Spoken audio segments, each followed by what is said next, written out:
시청자 여러분 안녕하십니까. 지금부터 전욱현의 안보정론을 시작하겠습니다. 이번 시간에는요, 이준석 뉴스를 한 반쯤 하고요, 그 다음에 검찰 뉴스를 또 반쯤 하고, 그 다음에 정치권 박수현 청와대 수석, 야, 이분이 얘기하는 걸 보면요, 지난번에 이제 고민정의도 마찬가지인데, 야, 청와대 대변인들의 이 워딩 수준이 말이죠, 참 기가 막힙니다. 한번 들어보시죠. 제가 소개해 드리도록 하겠고, 그리고 또 하나는요, 검찰 공화국이다 하는데 검찰을 떠나는 사람이 거의 100명에 육박하고 있다고 합니다. 금년 내. 자, 그래서 왜 떠나는지도 한번 분석을 해 드리도록 하겠습니다. 먼저요, 이준석과 관련된 뉴스 중에서 이거는 문화일보에서 보도하는 내용입니다. 그러니까 여러분들 잘 아시다시피 지금 MBTI가 요즘 인기예요. 그러니까 이제 MZ 세대들은요, MBTI 테스트를 많이 한다고 합니다. 그런데 지난 1월 달에 이준석 대표는 JTB 인터뷰에서 뭐라고 했냐면 본인의 MBTI를 보니까 ESTP다 이렇게 밝힌 바 있거든요. 그럼 ESTP가 어떤 성격을 가지고 있는지 한번 이 MBTI가 분류한 성격의 특징을 몇 가지만 압축해서 간략하게 말씀을 드리겠습니다. 첫째는요, 모험을 즐기는 사업자로 불리는 이 ESTP는요, 상당히 논리적이고 현실 감각이 강해서 타협책을 모색하고 문제를 해결하는 능력이 뛰어난 유형으로 분석이 된다고 합니다. 그래서 다른 유형보다 이 겁이 없고 위험천만한 행동을 자주 하는 경향에 따라서 각종 3D 업종이나 또 사업가 직군에서 능력을 발휘한다. 예컨대 MC 심동엽, 전현무, 래퍼, 저스티스를 포함한 유튜버 프리지아도 본인의 MBTI를 갖다가 ESTP라고 밝힌 바 있다고 합니다. 그래서 이 MBTI는 총 16개 성격 유형이 있는데요. 심리학자 이 칼 융의 모델을 활용해서 만들어진 이론인데 이 MZ 세대 간에서는 빼놓을 수 없는 굉장히 중요한 대화 주제로 요즘 아주 급부상하고 있다고 합니다. 그래서 이 MBTI 중에서도요, 아까 이준석이의 ESTP 이 유형은 어떤 거냐? 우선 논쟁가 스타일이고요, 나르시스트라고 이렇게 규정이 되는 대목이라고 합니다. 그래서 어떤 논쟁을 굉장히 좋아하는 스타일인데요, 굉장히 대신에 솔직하고 불같은 성격이면서 타고난 논쟁과 기질을 많이 가지고 있다. 그래서 이 ESTP 스타일 이런 유형은요, 대체적으로 보면 이성적이고 객관적이고 공격적인 주장을 통해서 상대를 압도하는 성격을 가지고 있다고 그래요. 그러니까 이준석이도 실제로 토론을 해보면 절대 밀리지 않는 말빨이 굉장히 유명한 이런 사람이잖아요. 이거 보면은 ESTP 이 분류된 이 MBTI의 뭐라고 그럴까요? 이 적중률이 상당히 높다 이렇게 볼 수 있는 것 같아요. 그래서 이준석이 말을 잘하는가 봐요. 뭐 말 잘하는 것은 이미 뭐 여러분들 잘 아시는 것이고. 자, 그리고요, 또 하나는 뭐냐? 이 이준석의 이 경위를 이제 보면 또 하나 이제 알 수 있는 것 중에 하나가 이 직설적인 대화에 능하다. 이준석이가 굉장히 요즘 얼마나 윤석열 대통령하고 윤핵관한테 아주 직격을 가하지 않습니까? 그래서 직설적인 대화에 능하다. 이런 또 이 유형이고, 그 다음에는요, 본인의 감정을 표현하는데 좀 서툰 면이 있다? 이거는 좀 안 맞는 것 같아요. 아니, 본인 감정을 그 정도로 직접적으로 잘 얘기하는데요. 자, 이거는 조금 안 맞는 것 같고요. 그 다음에 나르시시스트에 속한다. 이렇게 되어 있습니다. 그래서 다른 유형들보다도요, 본인에 대한 애정이 굉장히 높은 편이라고 합니다. 그래서 이준석 같은 경우는요, 본인의 명문대 이력을 굉장히 강조하고 즐기고 있다고 그래요. 그래서 100억을 줘도 바꾸지 않겠다라고 말한 적이 있다고 하는데요.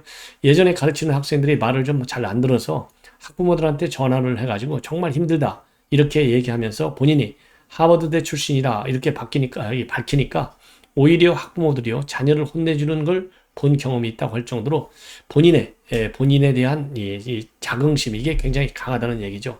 그 다음에는 또 지금 이준석 같은 경우는요, 본인의 정치에 대한 자신감도 확실하다는 것이죠. 그래서 지난 6월 달에, 작년 6월 달에 당대표 취임 작년이 아니라 이번 6월입니다. 죄송합니다.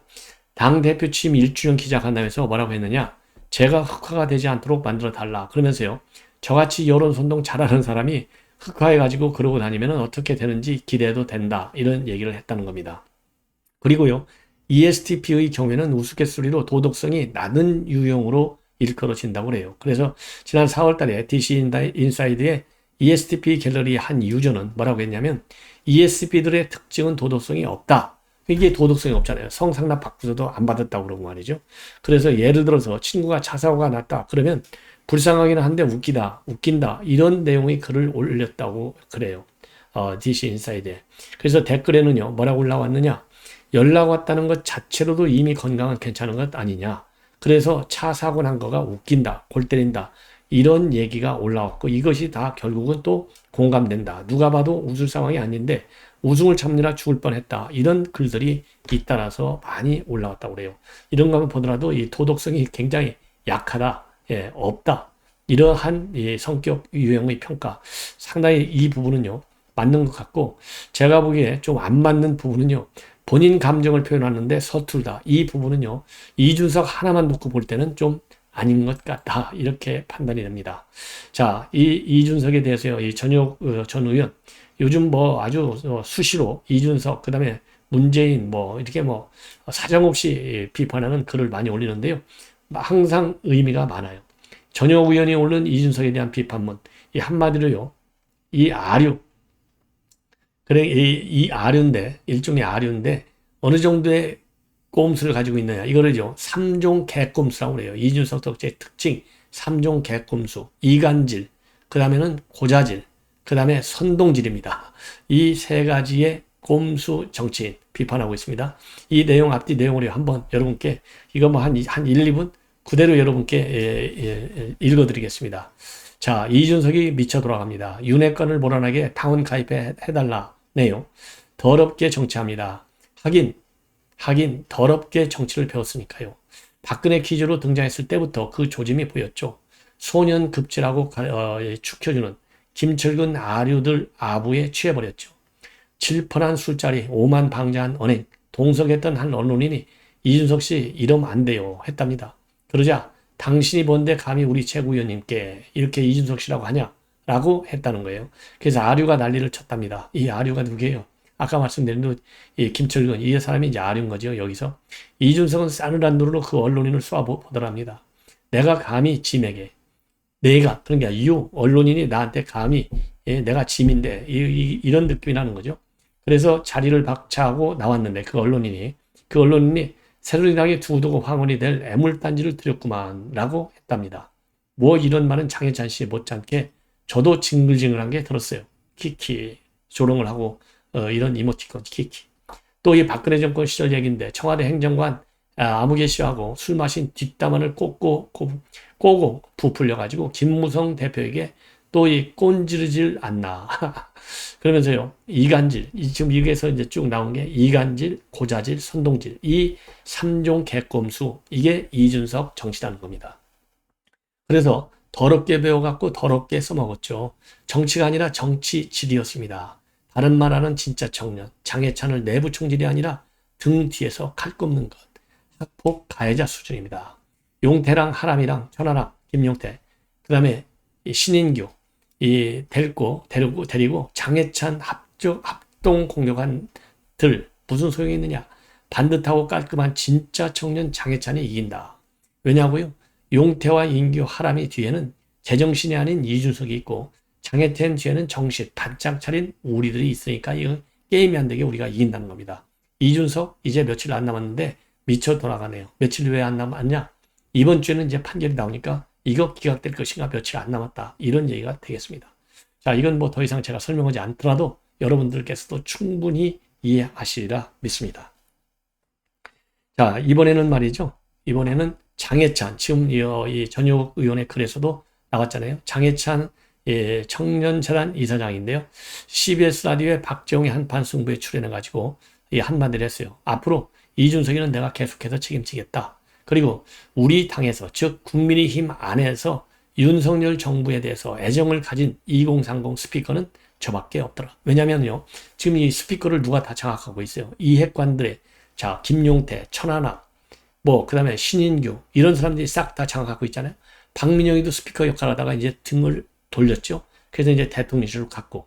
그런데 이제 이핵관을 때릴 수 있는 스피커, 제가 봐도요, 장해찬밖에 없어요. 저도 그러니까 이핵관 이 주변에 있는, 조금 전에도 말씀드린 전효 의원도 얘기한 그런 사람들을 때릴 수 있는, 반격할 수 있는 사람이 장해찬 청년재단 이사장밖에 없다 보니까 저도 매일같이 장해찬 발언만 여러분께 소개해 드립니다. 자, 그러면 이 핵심적인 몇 가지 메시지만 여러분께 말씀드리겠는데, 우선요, 윤석열 정부에 대해서 애정을 가지고 있는 사람, 국민의힘 2030, 여기 있는 사람은 저밖에 없다. 그러면서요, 자기도 옛날에는 이준석을 돕기 위해서 상당히 많은 노력을 했는데, 이준석이가 윤석열 대통령을 직격하면서 나도 비판하기 시작했다. 그래서 지금 우리 국민의힘의 청년정이 상당히 기울어졌다는 겁니다. 자, 이준석 대표하고 이준석과 가까운 친 이준석계 청년들은 언론 방송 출연을 완전히 장악하고 있는데, 2030 스피커 중에 다른 목소리를 내거나 윤석열 정부에 대해서 애정을 가지고 있는 사람, 제가 둘러봤는데 저밖에 없더라. 그러면서 대선 과정에 제가 청년본부장으로 일하면서 많은 당내 전국 청년들을 소통을 해오지 않았느냐. 다른 의견을 가진 청년들이 당의 2030 목소리가 친 이준석 일색이 아니라는 것을 보여달라고 요청을 내가 굉장히 많이 했다. 이러한 비하인드 스토리를 밝히면서요, 저도 끝까지 망설이다가 무거운 짐이지만 제가 지난 대선에서 청년 본부장 했는데 이 짐을 안 지면 도대체 어떻게 하겠느냐 라는 각오로 제가 최근에 기자회견을 했다라고 밝히고, 그 이후로 청년 내 갈등이다, 분열이다, 이런 뉴스가 굉장히 많이 나오는데, 저는 청년들 생각이 다 똑같습니다 라고 하는 것보다는 다양한 의견이 있습니다 라고 말하는 게 건강한 청년 정치인 같다. 그래서 이 청년 정치를 일사불란하게 단일 목소리를 내는 게 아니라 다양한 이질적 의견을 내는 것이 오히려 훨씬 좋다. 당연하죠. 예, 이렇게 나와야죠. 뭐 청년 정치 아니라도 우리 같이 연세가 있는 분들도 민주주의 특성이 뭡니까? 이견이 있을 때 자신 있게 그 이견을 기승전결 논리에 맞춰서 딱 발표하는 거예요. 그래서 미국 같은 경우는 초등학교 때부터 토론을 많이 하기 때문에 다양한 의견, 다른 의견을 내는 것이 부끄럽지도 않고 자신만만하고, 이게 이질적인 목소리로 이단 취급도 받지 않아요. 그런데 한국에서는 단일 목소리를 내는데 약간 이상한 목소리를 낸다. 그러면 이단 취급받아요. 그러다 보니까 지금 이 장해찬 이사장이 얘기하는 대로 국민의힘에서 자기같이 지금 이준석이가 당 대표를 하고 해왔으니까 자기가 이제 지금 장해찬 이사장 같은 경우 자기가 2단으로 보이는데, 그렇게 인식을 하다 보니까 다른 사람들은 스피커가 없다 이렇게 얘기한 겁니다. 그러면서요, 이준석을 옹호하는 청년 정치인들에서는 뭐라고 얘기하고 있느냐, 그분들이 나는 친이준석계 아니다 하는 게 저는 좀 비겁한 것 같다. 저는 친윤 맞다. 윤석열 정부와 윤석열 대통령 성공을 위해서 모든 걸 바칠 거고, 그분들도 단 한 번도 이준석 전 대표의 행보에 대해서 공개적으로 비판한 적이 없다면 그냥 깔끔하게 친이준석계라 인정하라. 그러니까 나는 친윤계다, 윤석열 대통령 끝까지 책임지고 밀겠다 이렇게 하듯이 나는 친이준석계다 이렇게 하고 인정하고 달려들으라는 얘기입니다. 그래서 한번 일대 붙자 이 얘기나 마찬가지예요. 예. 그리고 윤석열 정부 성공을 바라는 것은 친이준석계 청년들도 마찬가지가 아니겠느냐라는 질문에 관해서는요, 본인도 중재하려고 많은 노력을 했고 정치적 타결을 위해서 내부적으로 많이 노력을 했는데, 내부 비판이라고 한다 하더라도 이준석과 그 친이준석계 청년들은요, 쓴소리 하는 수준이 너무 잘못되기를 바라는 마음에서 하기 때문에 이 장해찬은 그런 거를 갖다가 비판하지 않을 수 없다는 것이죠. 그러면서 이제 금태섭과 이준석을 비교해요. 금태섭이 비판했다는 겁니다. 민주당을 많이 비판했지만 금태섭이가 문재인 대통령 발언을 하나하나 인용하면서 차용하면서 비아냥 그랬냐 이거예요. 안 하더라 이겁니다. 그래서 윤석열 정부가 못하는 부분에 대해서 조언을 한다 하더라도 딱 거기까지 해야 되는데, 이준석은 이미 수위를 넘어섰다는 겁니다. 그러면서 이제 정부와 여당은요, 정말로 민생에만 집중해야 되고, 그래서 정부는 말할 것도 없고 여당 지도부나 이런 분들은 이제 이준석 전 대표의 방송 인터뷰나 이런 것들에 대해서 대응을 일찍 하지 않았으면 좋겠다. 그럼 누가 하느냐? 그런 거는 내가 전담해서 정리하겠다라고 밝히고 있습니다. 아주 소신이 확실해서 저는 좋은 것 같습니다. 자, 이번에는요, 이 안철수 의원이 확고한 입장을 밝혔습니다. 뭐냐? 취임 100일도 안 돼서 대통령 지지율이 20%대로 떨어진 건 헌정사상 초유의 일이다. 그래서 이거를 어떻게 타개할 것이냐 고민을 많이 했는데 정말 특단의 대책이 필요하다. 이런 내용으로 시사저널 인터뷰를 통해서 밝혔습니다. 그러면서요, 대선 때 윤석열 대통령을 뽑았던 국민 중 절반은 대통령이 좋아서였고 나머지 절반은 정권 교체를 위해서 했는데, 이들이 바로 중도 아니냐. 근데 이 사람들이 지금 다 떨어져 나가다 보니까 20%밖에 안 된다. 이렇게 이 반문을 하면서 말이죠. 중도 측이 바라는 점은 바로 뭐냐? 공정과 상식, 합리성, 그리고 민생을 꼽고 있는데 윤석열 정부는 이 세 가지에 대해서 가시적 성과가 안 보이고 있다. 그러니까 지지율이 지금 빠진다는 얘기예요. 그러면서 예컨대 윤석열 대통령이 지난번 8.15 광복절 경축사에서 자유에 대해 얘기했는데 그렇다면 기업과 개인에게 자유를 주기 위해서 규제를 합리적으로 해결해야 되는 거 아니냐. 그런데 그게 안 보이니까 지지가 안 돌아온다는 겁니다. 자, 이렇게 해서 이 윤석열 정부가 이 특단의 대책은 바로 이런 부분에 대해서 이 특단의 대책을 조속히 강구할 필요성을 역설하고 있는 거다. 이렇게 보이고요. 그 다음에 이 안철수 의원의 경우에는요. 이 단일화 당시에 뭘 내세웠느냐? 공동정보론을 내세웠잖아요. 근데 지금 공동정보론이 사실 어디를 갔는지 저도 잘 모르겠어요. 왜? 인사를 전부 윤석열 대통령이 임명하고 안철수 의원 쪽에서 뭐 추천한 사람이 누군지는 모르겠지만은 안철수 의원이 추천해서 장관 됐다, 차관 됐다 하는 사람들은 별로 눈에 안 보여요. 이 문제에 관해서는요. 인사권자는 대통령이다. 본인이 판단해서 인사하고 그 결과에 대해서는 본인이 전적으로 책임을 지는 것이다. 제가 인사를 추천했는데 안 받겠다고 하면 존중해야 하는 것 아니겠느냐. 그래서 대통령 판단을 존중했고 더 좋은 결과가 나왔으면 좋겠다고 바랐는데 아직까지는 지지율이 이렇게 답보 상태에서 굉장히 안타깝다. 그리고요. 이제 인수위원장이니까 국정 운영을 설계했는데 성과가 없다. 이런 지적이 있잖아요.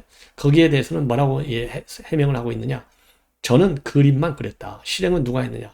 정부가 하는 거다. 예를 들어서 코로나와 관련해서 100일 대응 방안을 만들었는데 8월 말까지 계획을 촘촘하게 다 해놨는데 다 이게 어디로 갔는지 알 수가 없다. 물론 장관이 안 돼서기도 그러지만은 여러 가지로 참 하나도 되는 게 없더라. 이런 입장을 내놨고요. 그리고 이준석과 관련해서는요.